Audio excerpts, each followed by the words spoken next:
Bonjour à tous. Cette vidéo a pour but de vous aider à prendre en main le logiciel en ligne de frise chronologique qui s'appelle frisechrono.fr. Pour trouver ce site, vous pouvez taper dans la barre de recherche frisechrono.fr. Je fais entrer et vous pourrez en effet choisir logiquement le premier site qui sort. Il vous suffit surtout de vérifier l'adresse URL du site, à savoir www.frisechrono.fr. Je clique donc sur ce site. Une fois arrivé sur la page d'accueil, vous cliquerez sur l'onglet « Cliquez pour commencer ». Vous arrivez maintenant sur une page vierge pour réaliser une frise. Aujourd'hui, ce qui nous intéresse est de compléter une frise déjà existante qui a été préparée par votre professeur. Pour pouvoir trouver cette frise, vous allez vous rendre dans la barre de recherche en haut sur le petit onglet « Ouvrir un fichier ». Ensuite, il vous faut rechercher le fichier dans l'ordinateur. Donc c'est ce que je vais faire moi-même.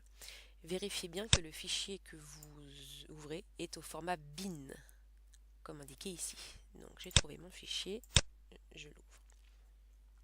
Logiquement, pour votre premier travail sur ce logiciel, vous devez tomber sur ce fichier. Vous pourrez remarquer qu'il y a déjà des dates des événements qui sont rentrés sur votre frise. Cependant, certains endroits restent vides. Cela va être à vous de les compléter. Pour compléter un encadré qui est vide, il vous suffit de cliquer dessus. Vous remarquez qu'une fenêtre s'ouvre sur le côté. Vous pouvez alors modifier des informations, préciser des informations. Par exemple, ici, je vais pouvoir rentrer mon texte. Bien entendu, je ne vais pas vous donner les réponses, je vais entrer quelque chose au hasard. Et on va imaginer que j'aurais écrit l'événement du génocide des Arméniens.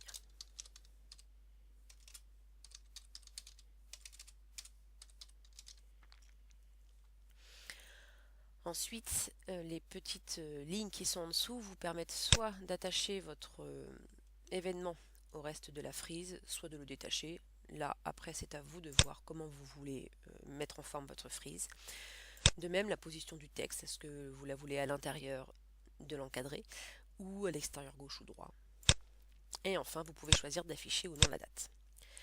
Ce qui est important, c'est que à chaque fois que vous changez les propriétés d'un encadré, il faut impérativement valider pour que ces propriétés soient prises en compte. Donc là, je vais cliquer pour valider et vous remarquerez que au milieu, est apparu le texte que je viens de taper, à savoir le génocide des Arméniens. Ensuite, si vous avez besoin de rajouter un événement ou une date qui n'est pas déjà placé sur la frise, rendez-vous dans la barre horizontale qui est au-dessus de la fenêtre et vous allez pour cela avoir le choix entre deux petits onglets. Le premier onglet ici, créer une période. Alors la différence entre créer une période classique et créer une période en bande est juste une question de format. C'est à vous de voir ce que vous préférez.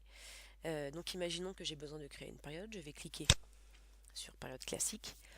Il faut impérativement rentrer une date de début, 1915 par exemple, et une date de fin, 1919 au hasard. Je vais pouvoir rentrer mon texte,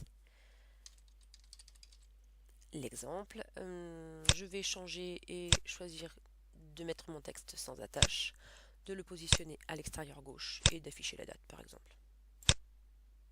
Je valide et mon texte est apparu en haut de ma page. Après, je peux tout à fait le repositionner avec ma souris, le laisser en haut ou le mettre en dessous de la frise.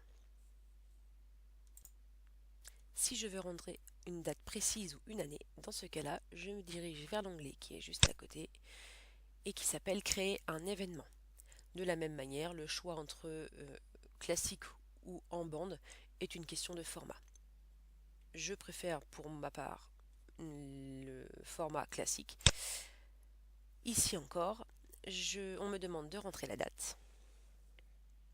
Imaginons le 1er décembre 1914 par exemple. La position de la tâche, encore une fois, n'est qu'une question de format et de goût personnel. Ce sera à vous de tester et de voir ce que vous préférez. Et je vais pouvoir rentrer mon texte. Ici, je vais l'appeler test. Alors, je peux tout à fait choisir d'associer une image à cette date. Ce n'est pas une obligation. Cela peut rendre la frise un peu plus attrayante et un peu plus facile à apprendre. Cela, c'est à vous de voir. N'oubliez pas, encore une fois, de valider. Et ma date apparaît ici. De la même manière que tout à l'heure, je peux tout à fait la glisser du haut de la frise vers le bas de la frise. Les autres onglets de la barre horizontale peuvent vous permettre de personnaliser davantage votre frise. Vous pouvez ajouter par exemple un cadre pour mettre un texte. Je clique sur l'onglet. Le cadre apparaît. Je rentre toujours le texte ici. Je peux choisir de changer la taille de la police. Imaginons que je l'écrive en taille 22. Je peux en changer la couleur. Je peux le mettre en gras. Je peux le souligner, le mettre en italique. Et changer l'alignement du texte. J'appuie ensuite toujours sur valider. Et voilà ce que donne ma zone texte. N'hésitez pas à cliquer sur plusieurs boutons pour découvrir les fonctionnalités de ce logiciel. Pas d'inquiétude, l'enregistrement se fait automatiquement. Vous ne perdrez pas votre travail. Maintenant que vous connaissez l'utilisation de base de ce logiciel, il faut également songer à enregistrer votre travail pour que le professeur puisse le récupérer ensuite. Donc pour ce faire, vous vous rendez sur le petit onglet sauvegarder, la petite disquette. Vous cliquez dessus. Choisissez plutôt d'enregistrer le fichier.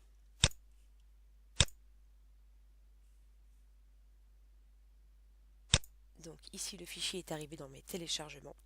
Vous remarquerez que le nom est un peu long et un peu compliqué à retenir. Il est important de faire attention simplement au format du fichier qui est un fichier .bin. De cette manière, vous pouvez enregistrer donc le fichier sur l'ordinateur et au cas où vous n'auriez pas terminé le travail à la fin d'une séance, vous pouvez tout à fait le retrouver à la séance d'après et l'ouvrir au moment et le retrouver au moment où vous l'avez enregistré. Ça vous permet de ne pas tout recommencer à zéro. Une deuxième façon peut être utilisée pour enregistrer le texte, cette fois-ci quand vous êtes sûr d'avoir terminé et donc que vous n'apporterez pas de changement à votre frise chronologique. Cet enregistrement, faites-le plutôt vraiment à la fin quand vous allez déposer le fichier sur le NT pour le professeur. Donc dans ce cas-là, vous ne cliquez pas sur la petite souris, mais vous cliquez sur le petit onglet qui est juste à côté et qui s'appelle Générer un PDF.